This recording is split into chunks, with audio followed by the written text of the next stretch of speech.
In Blurred Lines news submitted by Don't Gamble, a professor of psychology discusses whether or not you should try to be friends with your boss. No. Wait, is this about gambling or is this about friendship? The person submitting. The person was just putting their personal bullshit in. Damn it. I was hoping it was about gambling. Stupid bias. Doesn't work. Don't gamble doesn't work. Okay? Doesn't fucking work. I always end up gambling. Just to walk into a casino, man. That's pretty hard. Just you gotta do a reasonable amount. You basically have to avoid Vegas altogether.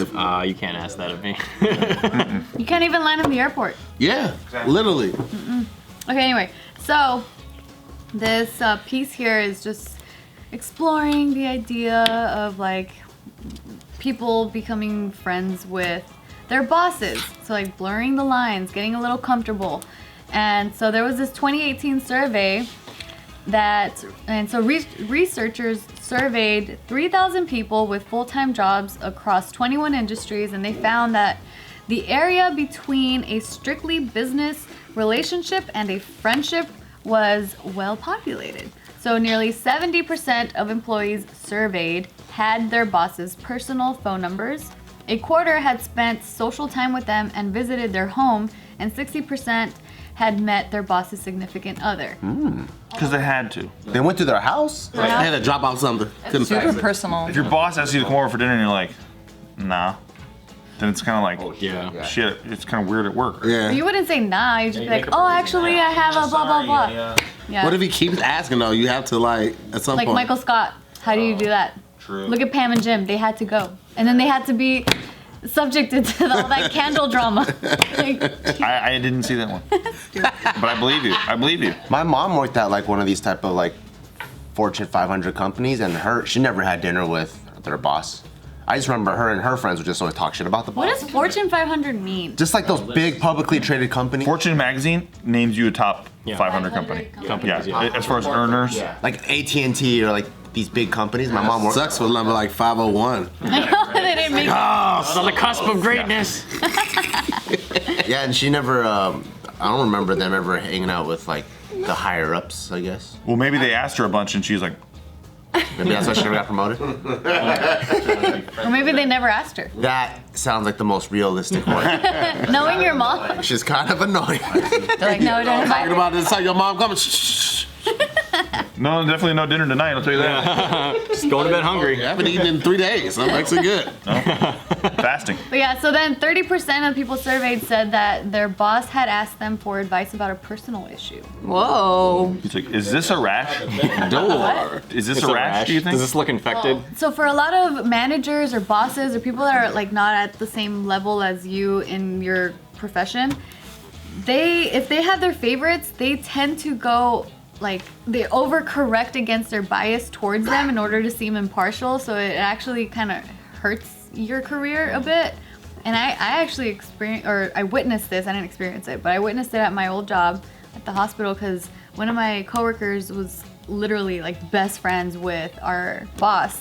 And anytime there was like something like an extra thing to be given, like an extra task or whatever that you would want to take up or whatever, she would never look at that chick because she was like, I never want to make it seem like I'm giving you Oh, like special conflict of treatment. interest. So she would like overdo it to the point where like this chick would never get opportunities. Damn. Kind of sucks being their best friend.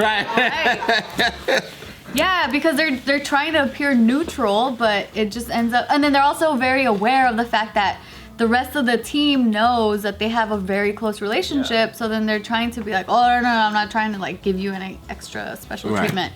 But then it ends up working against. Dude, I heard that, I saw something, that Joe Rogan got his black belt later than he would have because him and Eddie Bravo are so tight. That Eddie Bravo like waited longer for that reason that you're talking about, because everyone knows that they're tight. They made him work extra hard. Yeah. Which kind of fucking sucks. It's kind of cool. He definitely deserves it. And now he's got a story. There you go. But I think it was like 8 years between his brown belt and his black belt. How long does that usually take? Shit, usually 8 years for the whole thing. Like 8 to 10 for the whole thing. But he got 8 years from just brown to black. I stopped at brown belt. No, you did. You liar. I swear to God I did. You start with white, you start with white, you go to yellow, you go to green, go to orange, you go to That doesn't tell aura. us shit. Just because you know your jiu-jitsu? colors. Yes. If you go to pink, Then it's turquoise. No, I just started with like just karate. You have Oh, shifty okay, that's eyes. different. Yeah, You yeah. have shifty eyes. I promise you I did. I believe. We had to do katas and everything. I took karate literally for like 7 years. Give me something so I can believe. I went through this before.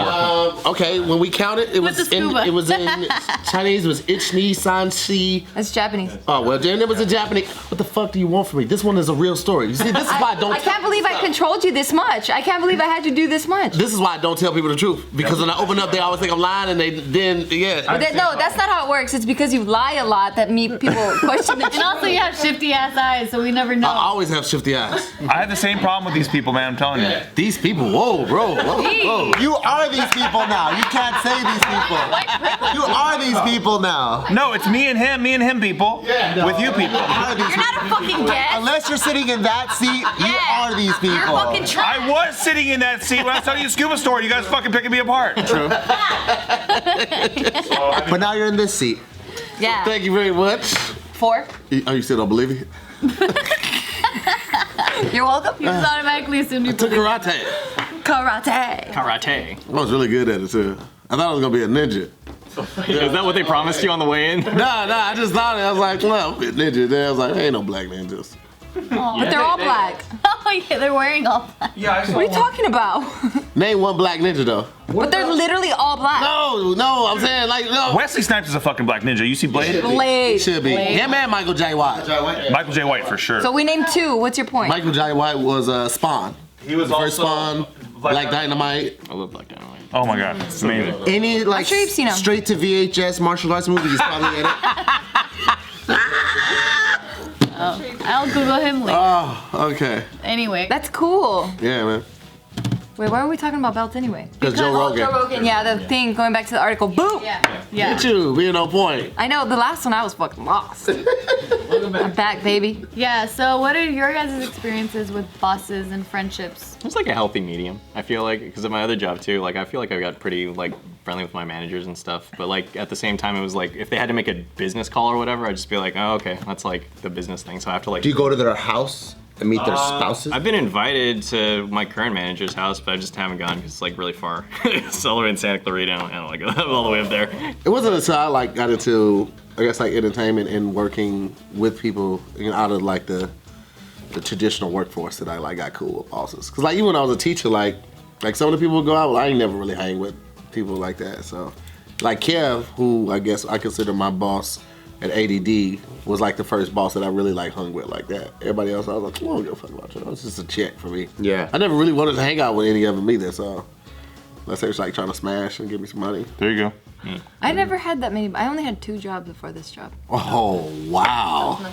Way to sweep off her feet, Bart. Been together for a long time? My old man was my boss for a little Oh bit. shit, was that good or not? Bummer. Terrible idea. It you know, sometimes you're like, okay, I have to do a school project. I can't come in, like that kind of shit. What were you doing? I was like doing janitor shit around the office. Oh yeah, I remember this. Yeah, and then but then he definitely was harder, I think, on me than I think he was on other people. Right. I would. For sure. If I had my own kid working for me, for sure I'd make it way. But I think it was great. I think it's great. Yeah, I think it's good too. I like that. I try to do the same thing with my daughter. Like I make her do my inventory. She's in charge of my inventory, updating my website and all of that type of stuff. And I'm like really hard on her. Not just like because she's my daughter, because like I don't want her to think that the world is gonna be nice on her just because she's cute, she's tall and all of that. I'd be like really hard on her. Like she messed up one order or something like that. So like I just grabbed the computer and just slapped her with it. Cause I like, you gotta learn, right? Sometimes people get so mad they hit you. Then what you gonna do? And some of she that do? brown belts when they hit you too. She just fucking fell to the ground. And that was another thing. Like that was made. My daughter has taken karate. My daughter took karate for about 5 years, right? Still can't. She didn't block it? punch. No. Then just took the laptop to the chin. I was like, oh, this is fucking That is a waste of money. right. And the waste of a laptop. When she was falling to the ground, did you rip out the carpet so she hits the concrete too? So it's not even something soft that she lands? Oh no, I told her to come outside when we talked about it in the middle street. So she got a lot of asphalt to the chin. I see. Yeah. And then you added humiliation, public humiliation. Yeah. I had sent the email to everybody in the neighborhood, so they were all just around. Her porch with the like, popcorn, just like, it's a show tonight. Flags and shit and foam hands. It was crazy. Were they rooting? Were 2 teams like Your team and her team. Yeah, everybody was like, "Ooh," when she hit the for the ground. People laptop. like, yeah, they're like, "Get up, get up." I was like, "She better not fucking get up." And they're like, "Hey, did you know that her dad's a brown belt?" And the other guy's like, "No fucking way." And then I was like, "What did you say to me?" And I turned around. I already had I had on the whole cheek, and I was just like, "What did you say to me?" He's like, I speak Chinese. And then he's like, "Yeah, I said I don't think you're a brown belt." And then you're like, "Hold on, I have a fucking hernia. Hold on." That was actually me reaching for my gun, though. And I was like, "What did you say to me?" He's like, Tahir fights the neighborhood. I want to live next to you. "Yeah, it's a lot of Who fun." shoot that disc? Yeah, it's a yes and. It's just yes and. That's so funny. But yeah, I don't know. Like for me, with relationships with bosses, I mean, before working here, I didn't really talk to my bosses like super tight. Like it would never go outside of the workplace. It was always like a cool relationship. But it would. What did never you do go at the outside. hospital? What did you? I was a surgical. Fuck, what was my title again? Surgical tech? No, sterile processing technician. That's what I Okay. was. Did you steal a lot from the hospital? Steal a lot. Gloves and shit I like actually that? did. Yeah. You did? Like gloves and highlighters? I've never worked at a job where I Yeah. didn't steal something from them. Like I something. never stole anything from here. What about sick meds? Carmax, It's not like there's nothing here to steal. what did I take from Carmax? They used to have a lot of these reusable bags. Like we get the people when like they had to take this stuff out of the old car and like selling it to us. Used to take those shits all the time because I would always forget bags when I go to rounds. I never stole shit. Oh really? Well, I was stealing so much. I mean, I'm glad you didn't because you worked at a bank. That way doesn't have to be the cash. You could have stole deposit envelopes, like slips or something. Or like I worked at a juice bar and we made coffee and shit. I would still pay for my shit. Oh man, nah, I wouldn't do that. Journeys? Oh my god, I was putting shoes in Journeys boxes, taking them out to the dumpster. It was like, oh yeah, 16 pair of I'm shoes. too fucking pussy shit for that. I can't do Yeah, that. man, everything. White Castles, I was just taking cases of meat, just putting them in my car. Just the raw meat, man. Not even a full burger, just the. You are a terrible employee. I do it at the beginning of the shift, so the shit is melted by the time I get it home. Why I would you just do that? just make one big ball hamburger. And shit, it was fire. This is why you didn't want to hang out with your bosses, because you'd want to invite them over and then be like, Like, why the fuck is this inventory off? I'm like, I don't know. And then Mr. Carmax is like, to his son, he's like, "Listen, I can't feed you today. Somebody's stealing plastic bags. I'm losing my ass. I'm losing my fucking ass." Everywhere, man.